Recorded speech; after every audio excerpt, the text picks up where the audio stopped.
But let's wrap up what we were talking about for most of this week, which was the Amy Coney Barrett hearings. Next week on the program, we will have the executive director of Demand Justice, Brian Fallon, on, in part because he is one of those organizations that have been calling for the resignation of Dianne Feinstein. And what we are seeing shape up in the Senate, or I should say the resignation from her position as the Democratic leader in the Judiciary Committee. I would personally call for her total resignation, but I think that's probably a bridge too far. And here is why. There was basically two visions of how the Democrats should perceive and deal with Republicans in the event that Joe Biden wins the election and that the Democrats take the Senate. Exhibit A is Sheldon Whitehouse basically telling the Republicans that this committee process, this nomination has been a sham. And like I said, what is sauce for the goose is sauce for the gander. Here's Sheldon Whitehouse in his in the closing day of the Amy Coney Barrett hearings. Republican members on this committee of whom I am very fond. But don't think that when you have established the rule of because we can, that should the shoe be on the other foot, you will have any credibility to come to us and say, yeah, I know you can do that, but you shouldn't because of X, Y, or Z. Your credibility to make that argument at any time in the future will die in this room and on that Senate floor if you continue to proceed in this way. I hope that that is not the case. But please don't think that they're two separate rules. That when there is Republican majority, the rule is because we can. And when there is a Democrat majority, the rule is, oh, no, you can't do it that way.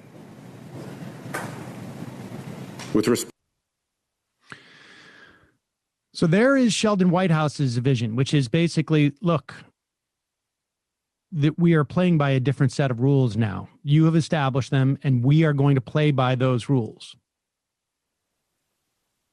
And that is a vision that is in competition with one, if not explicitly expressed by Dianne Feinstein, implicitly. I want you to look at this clip. I understand. There's also, understand what was going on in this hearing. The hearing itself was a sham. The idea that it was rushed in this way, particularly based upon the rules that established an empty seat in 2016 by Mitch McConnell, this was a sham process.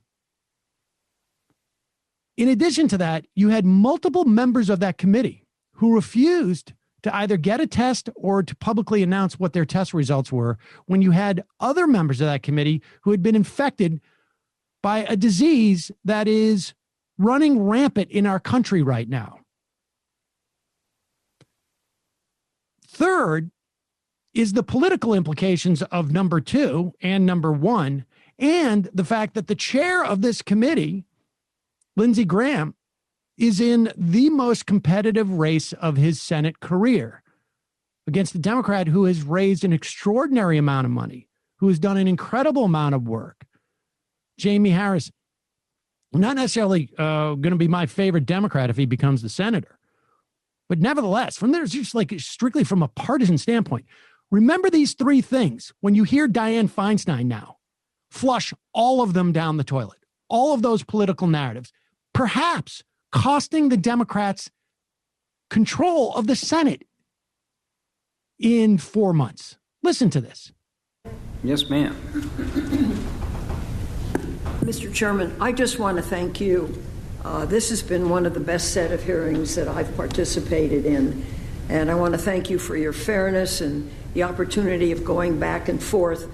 It leaves one with a lot of hopes, a lot of questions, and even some ideas, perhaps some good bipartisan legislation we can put together to make this great country even better. So thank you so much for your leadership. I would bet you everything I own that if that has not already been cut into an ad for Lindsey Graham, who is trying to sort of split the difference between being a suck up to Donald Trump all this time and still appealing to Republican so-called moderates or suburban voters. If that's not been cut up as an ad already, I guarantee you it will be. It is astonishing that she would do that. Particularly, that entire hearing was a sham. It should not have happened. She has already announced that if she is chair of the Judiciary Committee, that she will honor blue slips, which is exactly what Patrick Leahy did, which is exactly why Donald Trump will seat 215 or 220 federal judges to lifetime appointments, because the Republicans held up dozens upon dozens of judicial nominees because of the use of those blue slips, which is just a favor you do to the opposing party. Mitch McConnell did not extend that same favor over the past 4 years, but Dianne Feinstein wants to get in and reimpose that. This is universal. It's beyond surrender. I don't care what your politics are. If you're a member of the Democratic Party or you feel it necessary to vote for Democrats this time around so that Donald Trump does not retain power and so that Republicans do not retain power, Dianne Feinstein has fundamentally undercut your efforts. It is astonishing. And this is not a senator from West Virginia. This is not a senator who somehow snuck in from North Dakota. This is a senator from the bluest state in the entire country, from a state where the Republican Party does not exist, whose competition in the general election last time was a Democrat.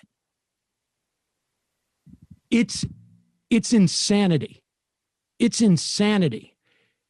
And it is incumbent upon Chuck Schumer, who is ostensibly the leader of the Democrats in the Senate, to deal with this. Because if Dianne Feinstein is the chair of the Judiciary Committee going into a Biden administration,